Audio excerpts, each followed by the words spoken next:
Okay, I'm gonna try this again. Having a hard time getting this phone to stay in place. So, I'm on my way to Oklahoma City. I'm right now in the Colorado Rockies, just east of Copper Mountain, which is one of my favorite places up here. I used to live in Denver, and I'm beside this obviously very loud river, and we will see if this picks me up. If it's bad, then obviously I won't use it. But I thought I'd start off where I left off when I ended that last video and my grandkids showed up. So, as I was saying, my parents became Mormon, converted to Mormonism when in 1965, I believe. I was only about a year and a half old, so obviously I don't remember it. And the main reason we left Norway was because there just weren't that many Mormons in Norway. We were in Stavanger, and I think there were only 20 or 30 members at that time, maybe a few more than that. I think now it's not much more than 100, but my dad wanted to be somewhere where there were other members of that church.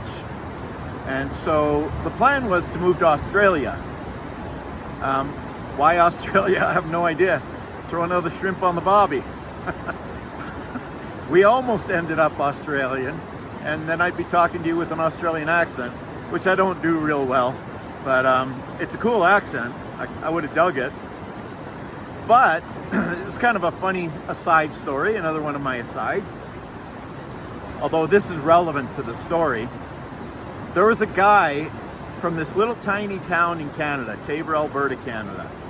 And I won't say his name, but he had lost his wife fairly recently before that.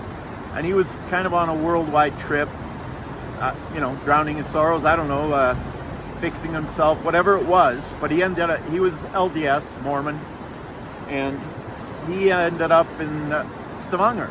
And he came to that little branch, is what they called it.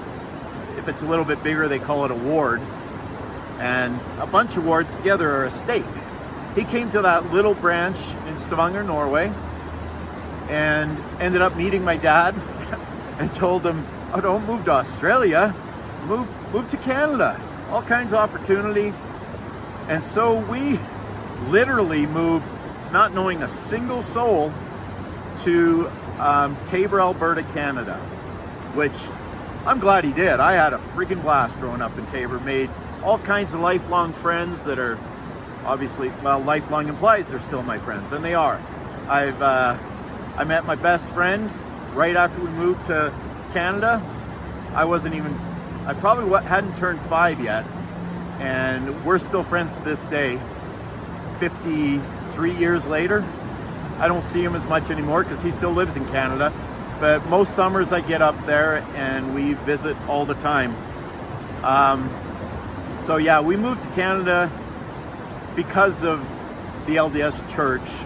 I think my dad had felt like he was called to move there, even though we were going to move to Australia first.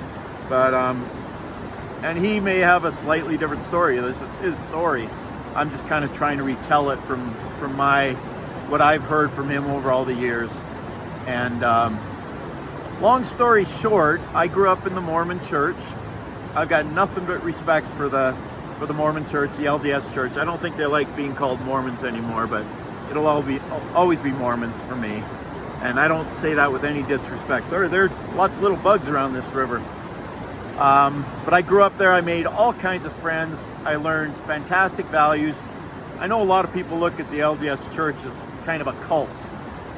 It's not. I'm not a part of that church anymore. Long story short, I left 20 plus years ago. I served a Mormon mission. I don't have any regrets doing that. That's how I ended up in Norway in the 80s. I lived there from early 83 till late 84. I got to reconnect with my relatives, my country, my language. I became fluent in the language, which I'm not so much anymore, but I speak it relatively well. And like I said, I learned a lot of great values from that church. It's a Christian church. no matter what anybody tells you, that's what it is. I still have a lot of friends, and my immediate family, about half of them are LDS and half have kind of left. All my family in Norway are Lutheran, although, you know, most Norwegians, any Norwegian will tell you that most Norwegians go to church, Easter, Christmas, a few times a year, you know, baptism. I was baptized when I was a baby in that Stavanger, and I believe in the big Domkirke there, which is around 900 years old. Really cool church. If you ever get a chance to go to Stavanger, go check that out. It's amazing, and it's very old. But forgot what I was saying there for a second. Going back, so my grandma and grandpa, Bestemor and Bestefall, were both still alive when I was there, and the last area that I served in was Stavanger. And my grandparents lived in Hjelmeland, which at the time was about a 45-minute ferry ride, and then another 45-minute or so drive from Stavanger. And we got to go out. When you're a missionary for the Mormon Church, you have a companion, another person you serve with, and they're basically your roommate. They're your full-time companion. And we got permission to go to my grandma's house, Bestemor's house, for a couple different weekends. And it's an experience I'll never forget. I got to know my grandma and grandpa, Bestemor and Bestefall, so much better because I was an adult. And my grandpa, Bestefall, was a fantastic guy. He liked to cheat at croquet. But I learned a whole new appreciation for Bestemor. And I'm the oldest grandchild on that son of about, I want to say 30 or 40 grandkids. And I had kind of a special connection with her. And she's just the sweetest lady. I mention it all the time, but I can't say it enough. Just the sweetest lady. If there's a heaven, and I believe there is, she's up there right now. Bestemor.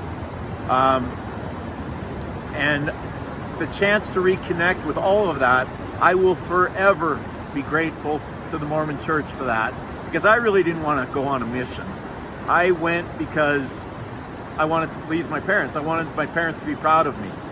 And I know they were, and I hope they still are. My parents and I have a fantastic relationship. My dad and I are golfing buddies. I love them both. And if you're watching this, Dad and Mom, you guys, I couldn't ask for better parents.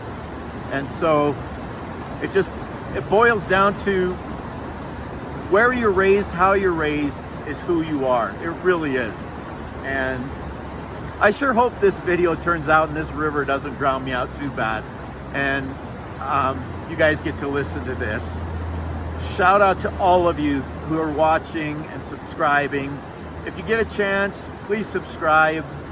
It's just down below here somewhere. I never know exactly where it is, but it's down here. And I appreciate it.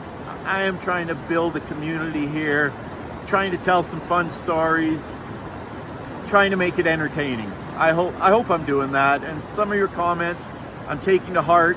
I'm absolutely going to take some of your suggestions. They're amazing, and it's so cool when you guys reach out to me. It makes me feel even more Norwegian. And trust me, no matter what anybody tells you, if in your heart you feel Norwegian, you're Norwegian. You just are. Don't let anybody tell you you're not. And I know there are a lot of haters out there. I'm not a hater. I'm a lover. You know, I've had my temper in the past, and I feel like I've gotten past that. I just want to love people. I want to give love back. And you guys are certainly giving me that in return. And I can't tell you how much I appreciate that. I hope my sincerity comes across in these, because I really am just trying to connect to all of you and to this. I'm going to grab the phone just so you can see this a little bit better. It's just amazing here.